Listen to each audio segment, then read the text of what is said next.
Hi there, it's Tracey, and I have a special bonus episode for you today.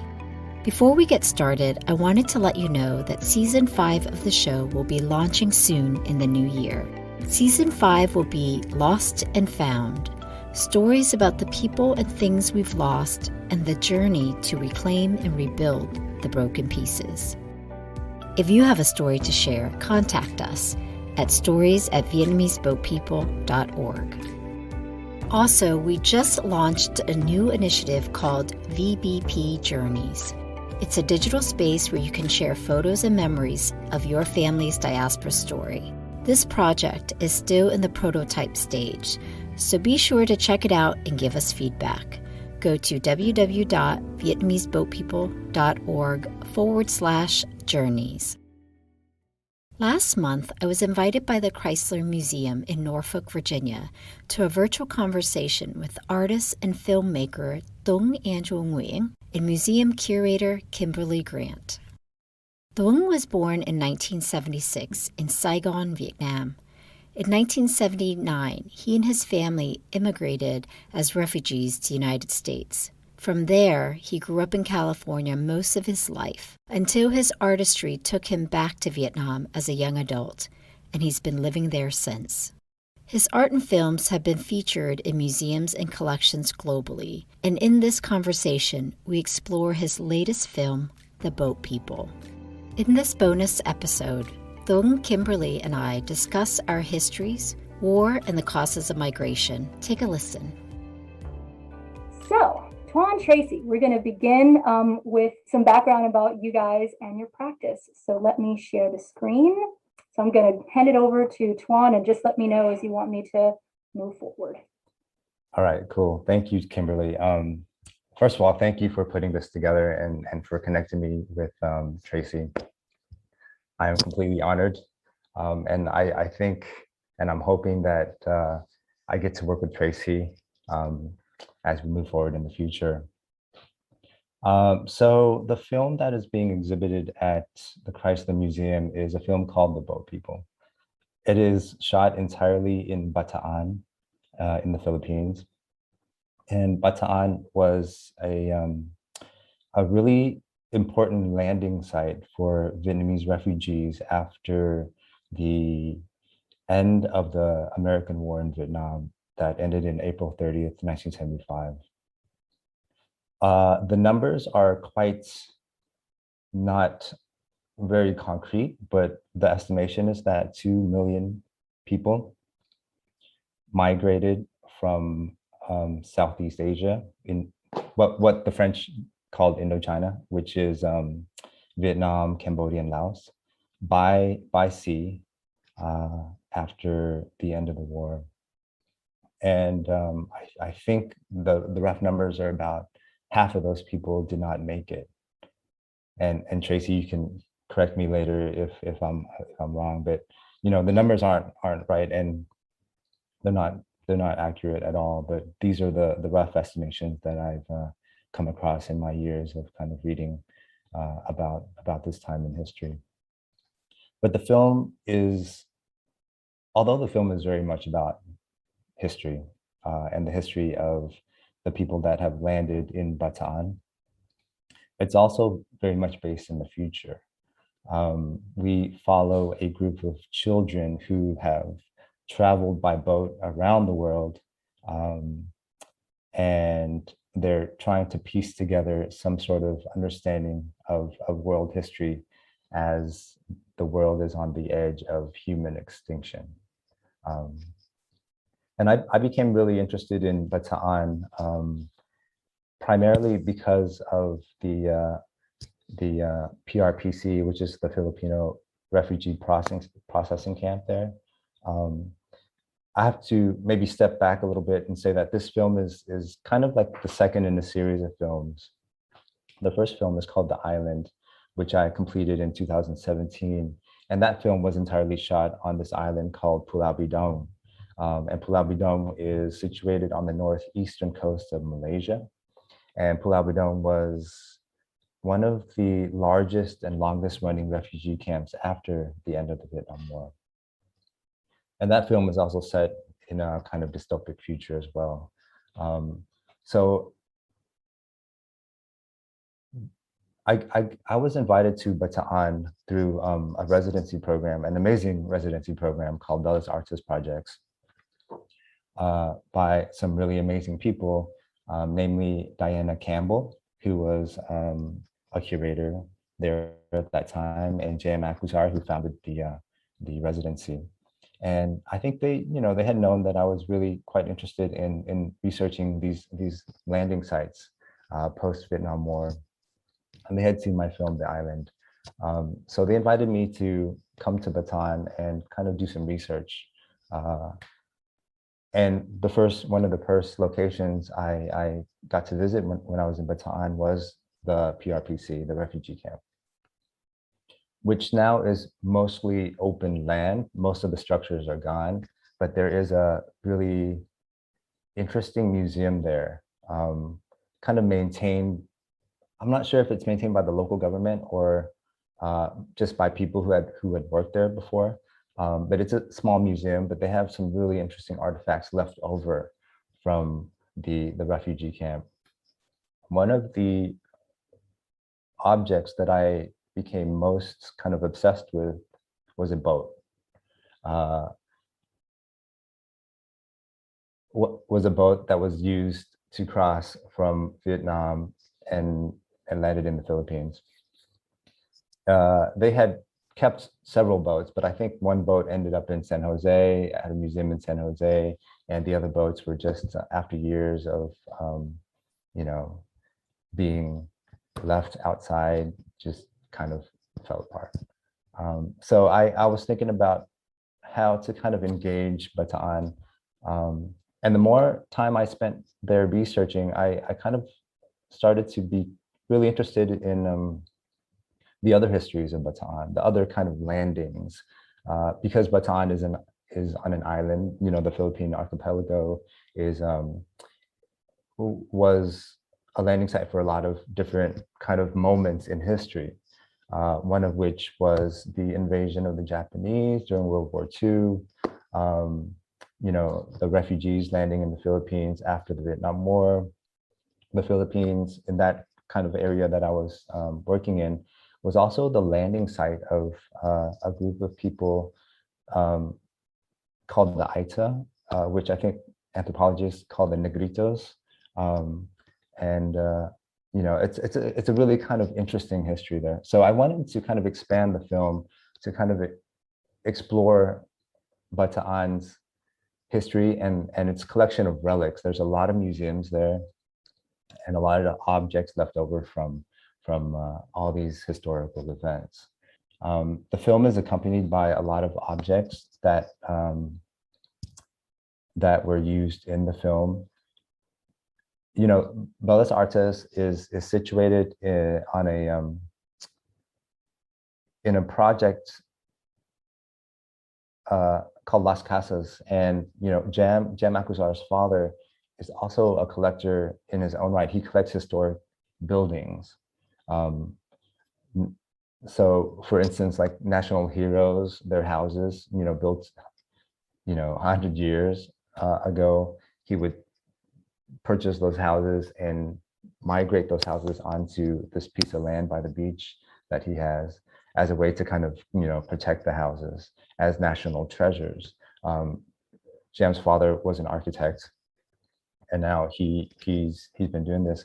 So on the residency, there's a lot of artisans because the maintenance and when you move a house brick by brick, piece of wood by piece of wood, you need specialists to kind of remake things as things are destroyed over time. So we had access to these artisans who are amazing. So being inspired by the objects that they were making and being inspired by the history of Bataan and the different art objects that I found in the different museums, we kind of, culminated and kind of put everything together into this this project called The Boat People. And one of the objects, as Kimberly mentioned, is in the show with the Chrysler. And now we will give it over to Tracey to introduce the Vietnamese Boat People podcast. So Thank you very much. Thanks, Kimberly. But yes, so Vietnamese Boat People, we are a nonprofit, actually. We primarily operate with the podcast, but we do have other things under our programs that we do. Really what we're all about is documenting what we call the stories of hope, survival, and resilience of the Vietnamese diaspora. And the point of which the diaspora takes is mostly around following the Vietnam War. So how families and individuals migrated from the country to different parts of the world following the end of the war. And we do this through the form of storytelling. So just a little bit about me before we kind of move into the slides. Similar to Tuan, I came here as a boat person with my family, large family. We were separated into 3 groups. I'm the youngest of 7.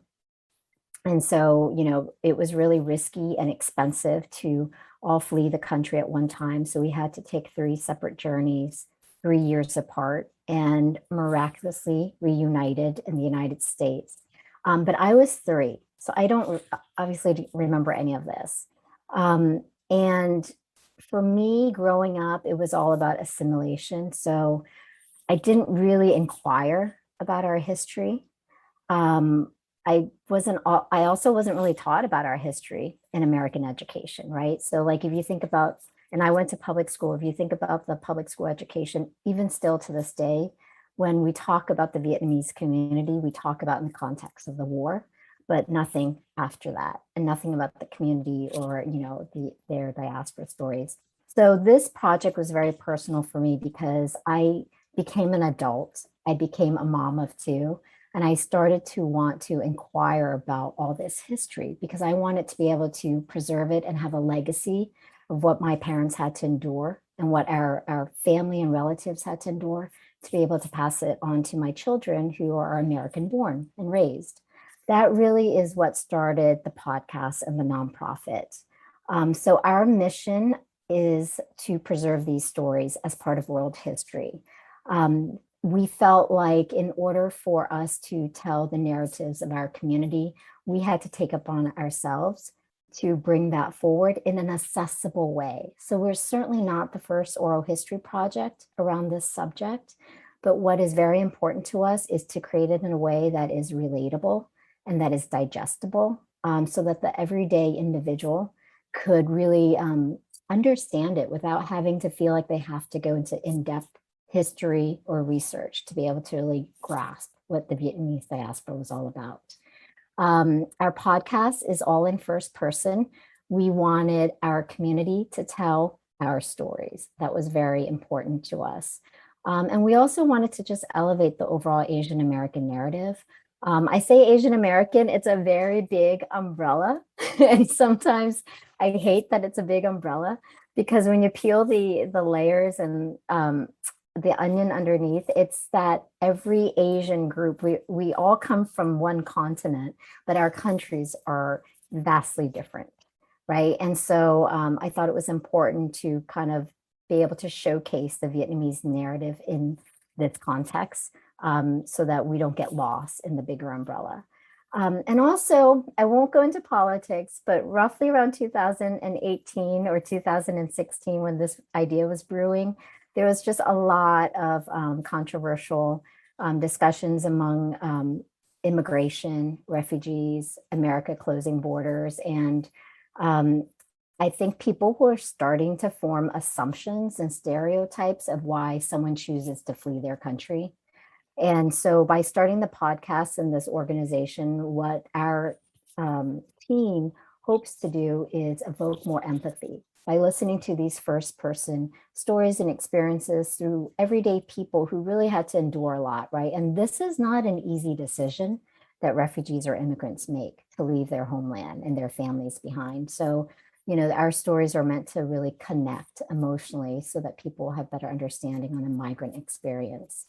And we interview just what I call ordinary people with extraordinary journeys and lived experience. I mean, these are people that you may see in your neighborhood, in the supermarket, Vietnamese individuals that are oftentimes, like my parents' generation, very quiet and reserved, but they actually have gone through amazing things within their lives. And so we want to bring that forward. You don't have to be Vietnamese to relate to these stories, because at the end of the day, these stories are what we call just stories about the human spirit. We do speak with, first generation, so the individuals that have lived through the war experience. And then we also interview people like Tuan and myself who were born after the war, but we lived through the post-war conditions, even if we were children. And then we grew up with what it was like to assimilate back then in the 80s, where there weren't a lot of Vietnamese Americans as maybe there are today. So we were a pretty new ethnic group at the time. So survival and assimilation was very essential for, our families. And then generations 2, 3, and beyond, it's the younger generations is really why our organization is doing this, right? Because we feel that if you look at that first generation and the decades that they were born in, the window of opportunity to capture their stories is closing. So for us, it's very important to capture them, but incorporate within the experience all the younger generations so that they can be involved in the dialogue as well. I like to use the term coming of age because I felt like that's what I went through when I created the podcast and the nonprofit. And what I mean by that is a lot of us go through this circular journey when we are refugees and immigrants, where we don't really want to attach ourselves to the past or be, carry the weight of what our parents had to endure. So oftentimes we try to forget that. We try to assimilate. A lot of us go through what we call, Americanizing ourselves. And then what happens is that you grow older, you appreciate things more. You see, what your parents had endured. You become parents yourself. So all of that changes your perspective. And so I call it the coming of age and wanting to reconnect. And so a lot of our listeners are going through similar experiences. And in addition to sharing the stories, for example, the storytelling workshops and the conversation kits that you mentioned earlier, Kimberly, our organization has developed that because we want to help younger generations ask these questions. Sit their parents down, don't be intimidated by it. And you have to start somewhere. But we're trying to encourage them to participate. So thank you guys both just from both your stories and your practices, I'm just learning so much.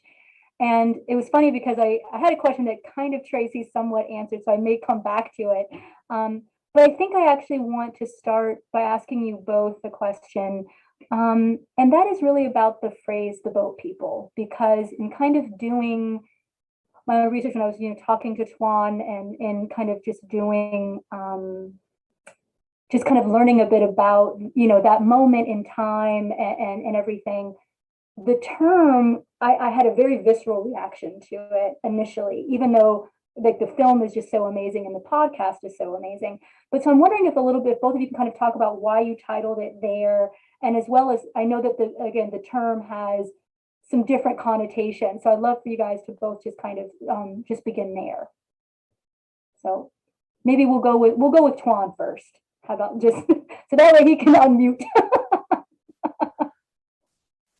I was just gonna invite Tracey to answer first, but yeah, the term boat people is a controversial term for sure. Even within the Vietnamese community, the Vietnamese American community, or the diasporic Vietnamese community, I would say, there's a lot of disagreement about the term. Definitely, when it was brought about in the media in the early 80s, it was kind of used as a derogatory term, I believe. That's my take on it. But for me, we grew up hearing this term so much, and even the Vietnamese community who migrated by sea has adapted this term into Vietnamese, primarily as it's translated as Tuan Nguyen, which essentially means boat person, or a person who has traveled by boat. For me, it was important to kind of take the term and kind of flip it on its head a little bit through this project. So through all the media that was happening in the 80s, and all the kind of jargon and the vocabulary that was kind of revolving around this mass exodus out of Southeast Asia, words like a flooding of people or the boat people, it was kind of, I think, meant to create a kind of fear and an anxiety, a kind of xenophobia within, American society, which we've seen historically, many, many times. For me, it was important to take the term and kind of flip it a little bit. So in the Boat People, the film that I made, the Boat People are actually humanity's last salvation. They are humanity, and they will, through the power of this one little girl, will save humanity or not, and it's her choice entirely. So for me, I was really trying to play with the term the Boat People and kind of bring in kind of destabilizing of the term into the project. Thank you, Tracey. I had some very similar thoughts. So I'll start off with the non-interesting, simple one. I was going through tons of names for my podcast and trying to play with terms, trying to be cute and curt. And my husband, who is a very straightforward guy, he said, just call it Vietnamese Boat People. Everybody will get what you're talking about. And I was like, what? And he was like, it's just simple. Just, people are familiar with that term. And I did not hesitate to call it that, actually, because in my experience growing up, my family, while it was very traumatic and sad, the means in which we fled the country, my mom had always shared the story with kind of an underlining pride in terms of like, can you believe we survived that?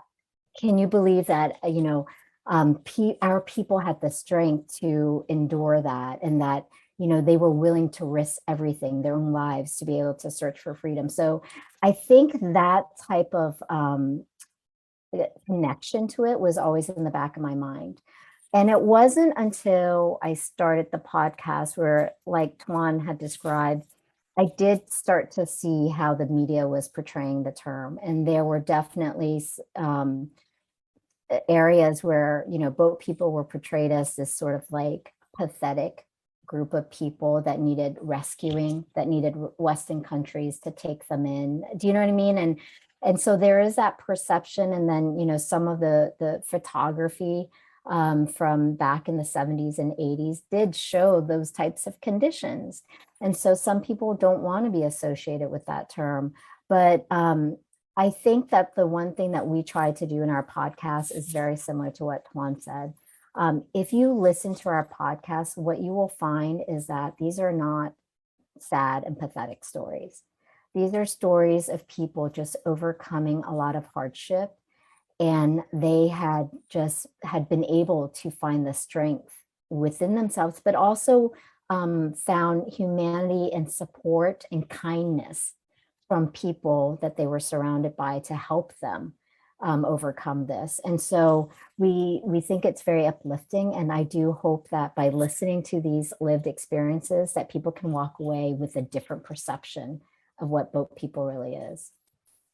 Yeah, I think both of your projects are uplifting in many ways. I know, Tuan, you say that the film has this kind of future dystopic kind of bent to it, but I also think that just the children themselves, these the innocent but very vulnerable individuals are surviving on their own, that they're moving, they're chaining across the world, we're representing them as humanity. And so I think that this, both of your projects as well have this, there's a strength in everyone, there's a strength in the stories that you're both telling. And so I really love that about, individually, but together, it's a very, I think, powerful thing. Yeah, I think Tracy mentioned two really important key words here. Resilience is one. I think, you know, the term boat people, when it was introduced via the media in the early 80s, there were two kind of angles to it. One was that these people are victims. They were victimized and powerless. And the other slant was that these people are like aliens. They're coming to invade our nation, which is still the kind of talk right now. Yeah. You know, right? Um, so this idea of resilience and empowering is important. And I think it's really beautiful what the Vietnamese Boat People podcast is doing in kind of thinking about storytelling as a way to kind of enter this idea of empathy, because I think empathy is really important. And for me, empathy is kind of like the first step in reaching a solidarity between people. And I think solidarity, especially during these times, is really important.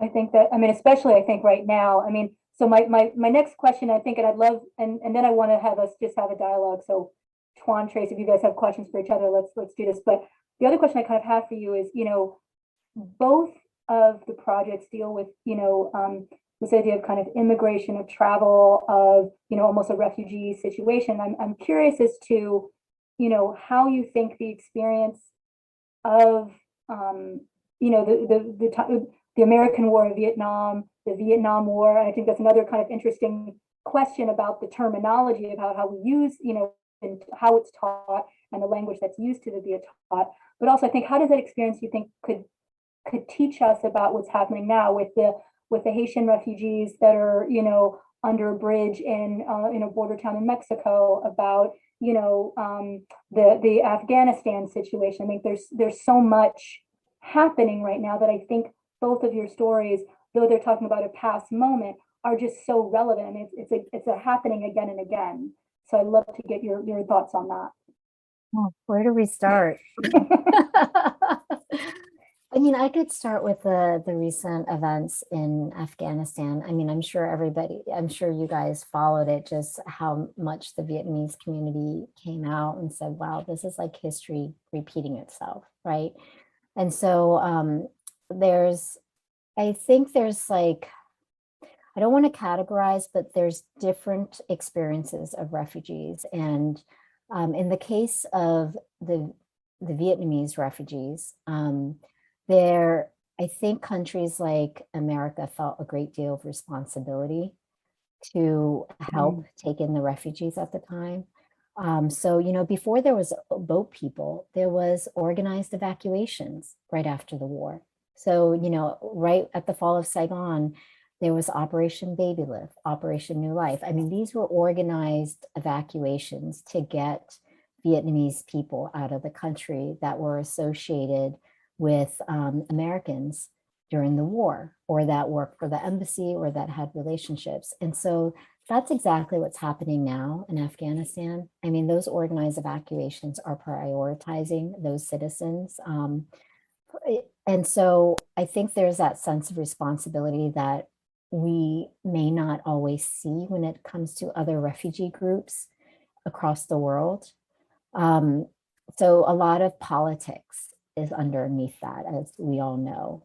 But one of the things that I think that I don't know that we can escape, but I hope that we as, you know, humanity learn from is how do we get to a place in America to recognize that this is a land of many immigrants? And that's the thing that always itches me all the time, is that we have forgotten that.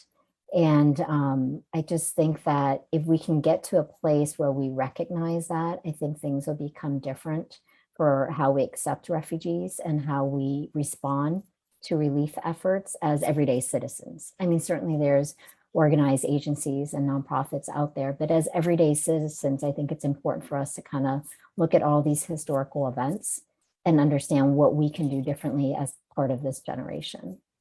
I don't know if I answered your question because that was just a loaded question to begin Yeah, I didn't, with. and I think there's no right or wrong. I mean, I'm just thinking about, there's so many parallels, but obviously so many differences. And I always find it amazing when, I mean, when creative people, because in a way, just create such a powerful piece of work that is resonant regardless of the time. Because, you know, both the podcast and the film, they're both referencing these stories that, like, as you said, the Tracey, that are, it's happening again. History is repeating itself in a different country with a different language, in a different, you know, kind of war climate. So, Tuan, I don't know if you would like to add some more thoughts. Yeah. Well, you know, the 20th century is known as the century of displacement and migration because of all the various wars that happened. You know, there was large migrations from Europe to the US. You know, there was just so many, countless migrations and millions of people that were displaced.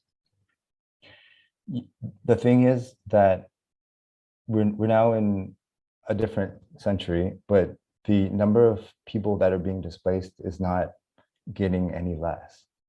And now we have to add on to that environmental refugees, people who have to move from their homelands because of environmental change and environmental catastrophe. So this idea of a refugee or a migrant or an asylum seeker is something that we have to deal with. We have to wrap our minds around, and we have to kind of find ways to care for people. I think what happened in, you know, after the Vietnam War, because there was so much anti-war sentiment prior to the end of the Vietnam War, there was a lot of pressure put onto the government to receive refugees. A lot of refugees were turned back and repatriated, but a lot made it to the US and to other countries like Australia, Europe. I mean, you find refugees in places that you wouldn't necessarily think had received refugees, Vietnamese refugees. And so I think, you know, with the situation in Afghanistan, I think what is happening is that a lot of people are trying to apply pressure to the US government to receive Afghan refugees because of the US involvement in Afghanistan for, I don't know, 20 years, right? So I think this is something that we have to kind of think about, and we have to really seriously consider, because this idea of a refugee or a migrant is not going to go away. It's not going to be something that, you know, we can sweep under the rug. It's going to become a bigger and bigger situation, a bigger issue as we move further into the future.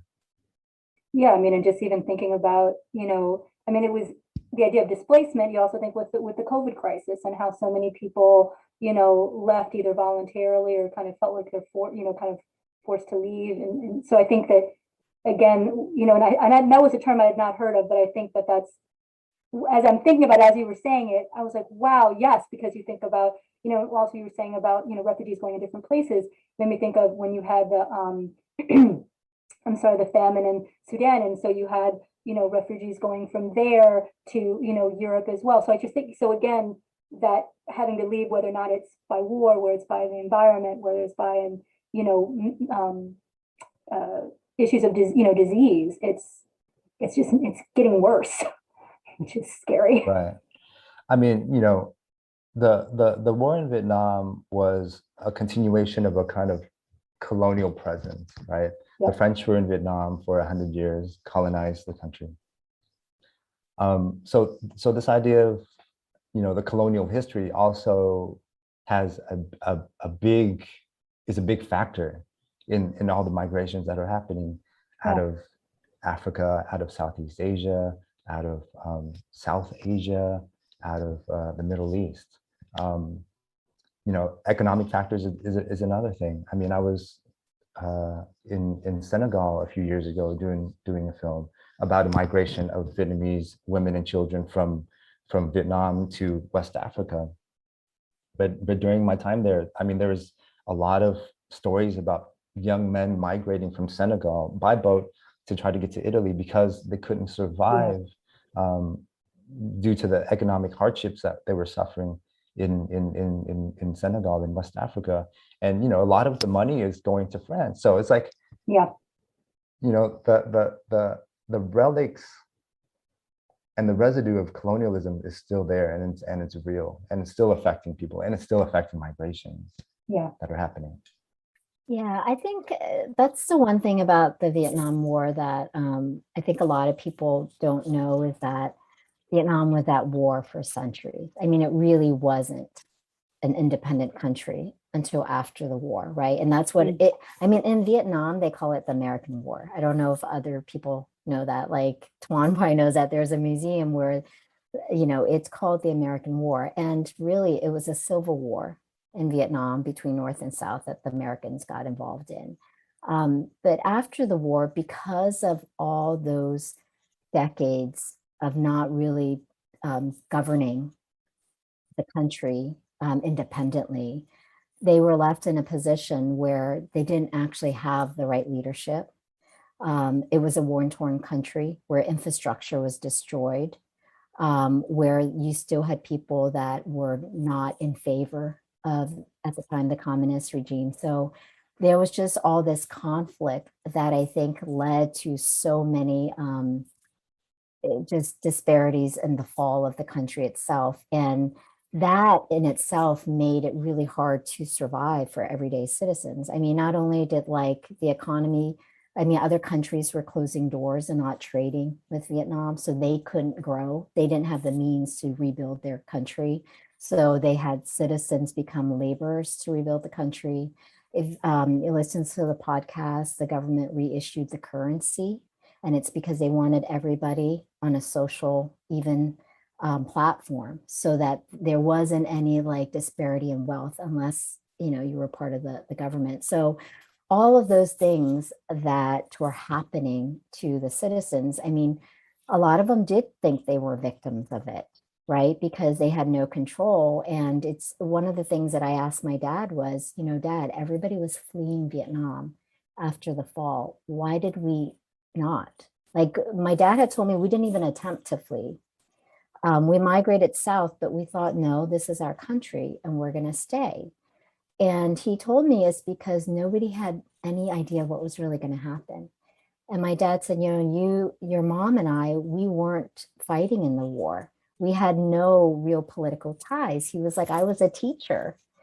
And so for him, he didn't feel at risk and they chose to stay. And it wasn't until afterwards that they realized how difficult it was for them to actually rebuild. And I use Vietnam as an example because I think these same situations are happening in these countries when you talk about post-war conditions. And it's almost inevitable because when a country's at war for that long, there are just going to be things that are destroyed both within human nature and within the environment itself and the infrastructure of the country. Yeah, no, I think that makes a lot of sense because how does one, if you don't know what your environment's going to be and you try and stay, but then you realize I can't actually survive here. I mean, I think about, after the fall of the, World War II and the incredible inflation that happened in Germany and throughout Europe and just trying to kind of, build there. But again, Tuan, your point about, economic issues, like if you can't make a living, if you can't feed your family, you're going to go elsewhere to find opportunities to do that. So we're getting close to Q&A time. So I want to see if Tracey or Tuan, do you have any questions for each other that you'd like to kind of ask before I turn it over to some Q&A questions? I mean, I do. So I got to watch The Island, which is a prequel to the Boat People. And I was just curious, Tuan, you touched on this a little bit, but what made you want to like juxtapose the past to the far future in the film The Boat People, or even The Island? But I don't know if others on this call have seen The Island. Yeah, thank you. That's a great question. I think when people leave a place and they leave a context and a situation. They do it very saturated in this idea of a future. So I'm taking this idea of a future and kind of applying it into the narrative that I'm building around these places. I'm also thinking that when things are kind of destroyed at the extent in which they are after war, or in situations where migrations are forced, people often go deep into their imaginations to find hope, and to kind of give themselves a kind of and I don't know if that's the right word. I'll just leave it there. But I was also thinking that it would be quite interesting to think about the end of the world and turning this once large refugee camp into a refuge for humanity, to kind of look at scale, and human time, and think about how much, what kinds of empathies that can we draw if we kind of flip the story a little bit, and make Pulau Bidong like the refuge for humanity. So those were just some kind of things that I was thinking about. You know, I got really interested in the things that people were making on Pulau Bidong. Some amazing monuments, amazing relics that are still left there. And so that is something that, you know, was fascinating to me. When people are in this state of liminality, when their lives are in limbo, and they still have a need to make and to create and to think in this kind of imaginative space. And I think, you know, that has to do with it affects our resiliency, right? This is how we maintain some sort of resiliency. It's how we can imagine, and how we can hope. Mm-hmm. Yeah, and I know in the stories that we've come across in our podcast, I mean, on these refugee camps, like, people rebuilt their lives. Like, some of them were there temporarily and some of them were there for like years, you know, 1, 2, 3 years. And I always found it so fascinating when people share stories about how, like, there were just small economies that were built on these camps. People started businesses, they were bartering stuff. It just kind of developed in its own community, and to find those relics, I think, is really interesting. But also in the film, you had these like relics that I think, maybe this is what you were saying, is that when you remove the time factor, they're kind of timeless itself, the messages of hope and just life itself that comes across. I don't know if that's what you were trying to get at, but. Totally. You know, there's a monument on Pulau Bidong. It's a really kind of, it looks, if you look at it now, it looks kind of sci-fi. But what the refugees on the island managed to do is they managed to convince the Malaysian task force to allow them to build this monument. It's called the Five Sails Monument. But what it really was a beacon for other boats at night, because they would light a fire inside this monument at night, and as a beacon for other boats that were lost at sea to find the island. So there are some kind of really beautiful kind of subversive acts of compassion and empathy, you know, that were going on in this kind of space too. So. Oh, sorry. Did you guys have any other questions? I do, but I know. No, go for it. Yeah, go for it. But Tracey, you and I will be having many more conversations. I know. I feel like I found a new best friend. Yay! I'm just curious too, also, like, when did you decide to go back to Vietnam and live there and do your work there, your craft there? Because I mean, I'm curious how that all began. And also, like, how did your just artistry evolve from like coming and growing up predominantly in the US, right? Because I assume you were pretty young when you came to the US to now, like, being an artist in Vietnam and a creator. Like, how has just your mindset and your vision evolved? Yeah, I was almost 4 when we landed in the US. I grew up mainly in the Midwest, in Oklahoma and Texas, actually, where there's no Asians. And you know, in 2004, I had the US was involved in Iraq and other kind of political kind of mishaps that I didn't really quite agree with. And you know, and I had met my grandmother when I was 12 years old. She managed to get a visa to the US um, to seek medical attention for my grandfather. And she was only here for a few months, but she's an amazing lady. And I would hear these amazing stories of my grandmother and how she managed to get all of her 8 children to leave Vietnam. Um, and she was a writer and a poet, and she was, you know, published as her poetry was published at a really young age. And out of our entire extended family, she's kind of like the one that was a big inspiration for me, because she followed her heart and you know, she followed a path in like a creative endeavor. And I just wanted to spend time with her. And I actually wanted to make a documentary about her. I mean, I think that these motivations are very similar to your motivations of, you know, archiving and capturing and sharing stories. Um, and so after graduate school, I had in mind that, you know, I was not going to be in the US anymore. Um, and that I was going to be in Vietnam. And so I moved in 2004. I've been here almost 20 years. Um, and it's been an interesting journey. Yeah, and you know, one's perspective of history kind of shifts when you kind of engage in multiple, you know, viewpoints of that history, right? So that's helped me a lot.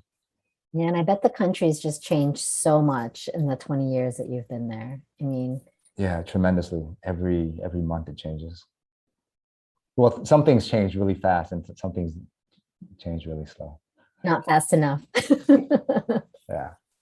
So we have just a few minutes left, so I'd like to just turn it over to a couple of the Q&A questions. So we had one question specifically for you, Tracey, and it is asking about if the podcast also also captures stories of Vietnamese Canadians or Vietnamese people from other who immigrated to other countries.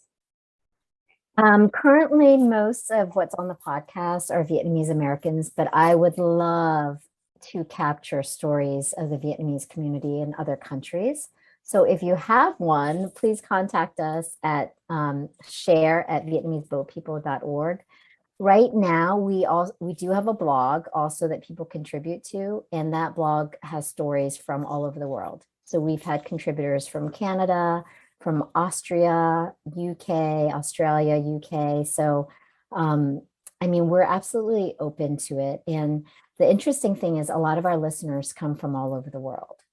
So, of course, US is our #1 listening countries, but our top 5 countries are US, Canada, the UK, Australia, and Vietnam.